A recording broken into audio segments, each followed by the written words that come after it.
Ricardo González Latorre, un abogado chileno, se encuentra actualmente enfrentando acusaciones en Chile por un homicidio y un intento frustrado. Sus crímenes han desencadenado una profunda conmoción en la sociedad chilena, ya que el método que utilizaba para llevar a cabo estos actos atroces revela una maquinación siniestra.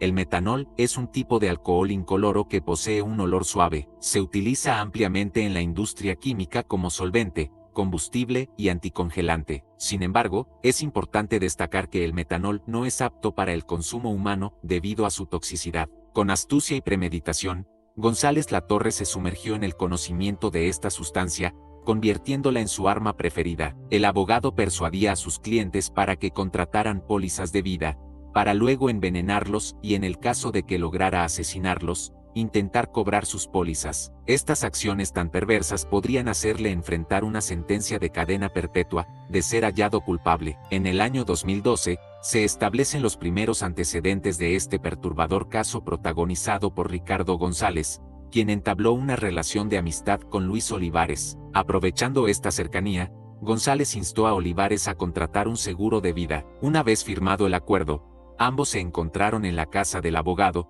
donde este último se encargó de agasajar a su invitado con diversos tragos. Sin embargo, según las acusaciones presentadas por el Ministerio Público, durante este encuentro, González añadió de manera deliberada una sustancia tóxica, específicamente metanol, al vaso de vino con frutas que sirvió a Olivares. Estos eventos sombríos revelan la planificación maquiavélica del abogado, quien utilizó esta sustancia letal para llevar a cabo sus crímenes. Lamentablemente, la víctima perdió el conocimiento y, de acuerdo a las acusaciones presentadas, fue arrojada a una fosa por el abogado en el sector de Coyihuay, esto entre las comunas de Quilpué y Villa Alemana. No obstante, afortunadamente, logró sobrevivir y salir con vida de esa terrible situación. Me salvé de milagro. No se lo deseo a nadie, haber sido envenenado 2 veces, de caer al suelo sin saber de nada. Gateando llegué a la comisaría. Yo estuve 5 días muerto, no tenía idea de la vida. Otro caso se remonta al año 2018, cuando Ricardo González entabló relación con Natalia Vélez López, ofreciéndole la oportunidad de participar en un negocio de frutos secos. Con el tiempo, la relación entre ambos evolucionó, y el abogado le propuso a Vélez contratar un seguro de vida, lo cual se materializó finalmente. Vélez optó por adquirir 3 pólizas, aparentemente para asegurar el bienestar de sus hijas. De acuerdo con los registros judiciales, Natalia Vélez López buscó reunirse con el abogado para poner fin a su relación laboral. Ambos acordaron encontrarse y durante ese encuentro, el abogado le ofreció brindar en su vehículo, sirviéndole a Natalia un vaso de whisky al que previamente había añadido metanol. Al día siguiente, la mujer experimentó las terribles consecuencias del envenenamiento: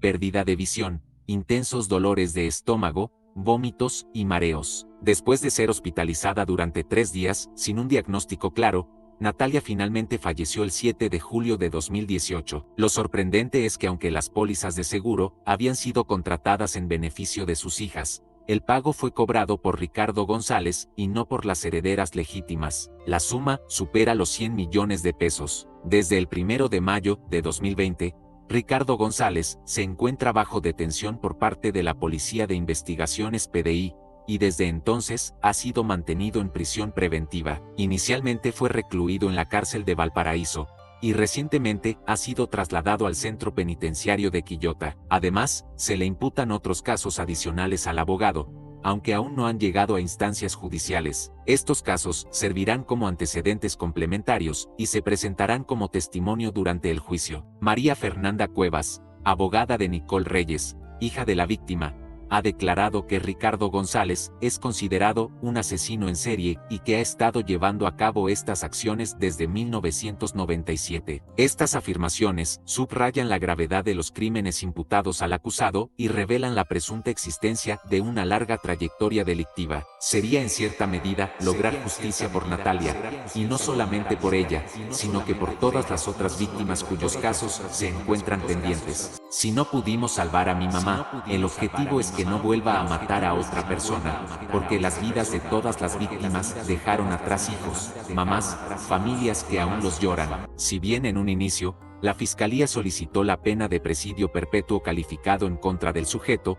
Finalmente fue condenado a una pena de 24 años de cárcel por su participación en 2 delitos de homicidio. En concreto, recibió una sentencia de 20 años de prisión por el homicidio de Natalia Beliz López. Además, fue condenado a 4 años de cárcel por el homicidio frustrado de Luis Olivares Grondona. La sentencia implica que González Latorre deberá cumplir de manera efectiva los 24 años de prisión.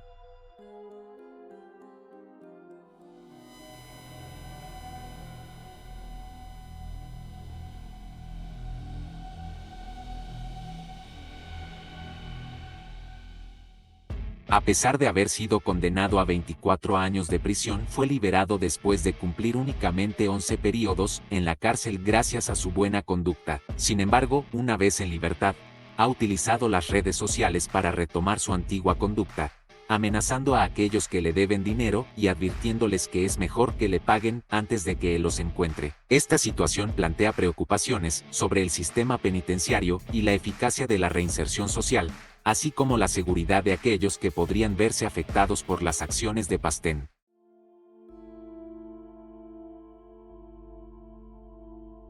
Hugo Pastén, conocido como el psicópata de Copiapó, ha sido condenado a 3 cadenas perpetuas calificadas y 20 años de prisión por el delito de incendio. Estas severas condenas se deben a los homicidios perpetrados por Pastén en contra de 3 mujeres en el norte del país. Esta sentencia refleja la gravedad de los crímenes cometidos y busca garantizar la justicia para las víctimas y sus familias. La sociedad espera que esta condena ejemplar sirva como una medida disuasoria y una muestra de que los actos de violencia serán severamente castigados. La condena histórica y sin precedentes impuesta a Pastén fue posible gracias a un exhaustivo trabajo de peritaje realizado por instituciones como la Policía de Investigaciones PDI, Carabineros y el Servicio Médico Legal, entre otras. Estos organismos llevaron a cabo una serie de investigaciones detalladas que permitieron esclarecer los hechos. Los homicidios cometidos contra 3 mujeres tuvieron lugar en el año 2019, y entre las víctimas se encuentra una menor de edad que aún se encuentra desaparecida. Este trágico suceso ha dejado una profunda marca en la sociedad, y se espera que esta condena ejemplar brinde un sentido de justicia y cierre a los familiares de las víctimas. La justicia confirmó el fallo mediante la lectura de una sentencia, en la cual se establece que el condenado deberá cumplir 3 cadenas perpetuas calificadas equivalentes a aproximadamente 40 años cada una, y adicionalmente 20 años por el delito de incendio provocado en la residencia de una de sus víctimas. La carrera delictiva de Hugo Pastén tuvo inicio en el año 2004 en la ciudad de Copiapó, situada a 806 kilómetros al norte de Santiago de Chile. En esta localidad, perpetró 2 robos con violación contra 2 mujeres. Posteriormente, tras su detención, el Tribunal de Juicio Oral, en lo penal, dictó sentencia condenatoria contra Pastén, imponiéndole una pena de 24 años y un día de prisión por ambos casos. Estos crímenes marcaron el inicio de un historial criminal que llevaría a posteriores condenas y a la catalogación de Pastén como un peligroso delincuente. Durante la época de la investigación, los peritos a cargo dejaron en claro que Hugo Pastén trataba a sus víctimas como clientes suyas y que solo se ocupaba de mujeres casadas. En las audiencias judiciales, se recuerda que Pastén se presentó ante el tribunal con una camisa ajustada y el pelo mojado. Frente a los jueces, afirmó: "Soy muy rico". En relación a su estado mental, el abogado querellante de los casos del 2005, René Navarro, aclaró que aunque Pastén es un psicópata, no sufre de enfermedad mental y está plenamente consciente de sus acciones. Estos testimonios y detalles resaltan la actitud y el perfil de Pastén durante ese periodo y arrojan luz sobre la complejidad de su personalidad. A pesar de haber sido condenado a 24 años, Hugo Pastén fue liberado de prisión luego de cumplir solo 11 periodos debido a su buena conducta. Una vez en libertad, Pastén retomó sus antiguos hábitos y utilizó las redes sociales para contactar a aquellos que le debían dinero. En sus publicaciones, advirtió que era mejor que le pagaran antes de que él los encontrara. Estas acciones muestran cómo,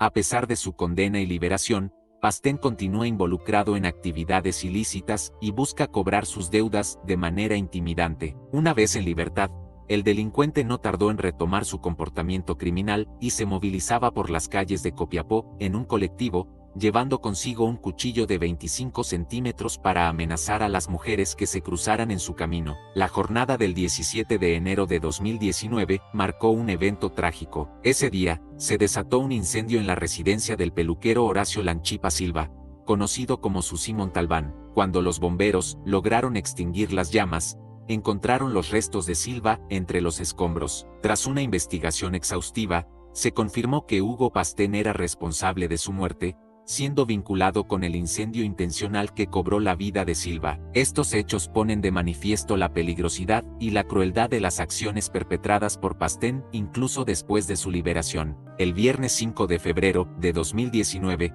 en la ciudad de Copiapó, se encontró sin vida a Marina Cabrera, una mujer de 24 años. Marina había llevado a su hijo a los talleres de verano y luego desapareció. La investigación apuntó rápidamente a Hugo Pastén como principal sospechoso en este caso, asegurando que la había secuestrado y llevado a un lugar abandonado, donde la violó, la asesinó con una piedra y posteriormente quemó sus restos. En este contexto, otra víctima de Pastén fue una menor de edad de 16 años. La joven fue abordada por el taxi de Pastén mientras se dirigía a su hogar después de asistir a una fiesta. Durante un análisis posterior en el vehículo de Pastén, se encontró sangre que resultó ser de la niña. Desde el 23 de junio de 2019, a la fecha aún se encuentra desaparecida y su paradero aún se desconoce, generando gran preocupación. Estos desgarradores eventos revelan la brutalidad y la crueldad de los actos cometidos por Pastén, así como el impacto devastador que ha dejado en las familias de las víctimas.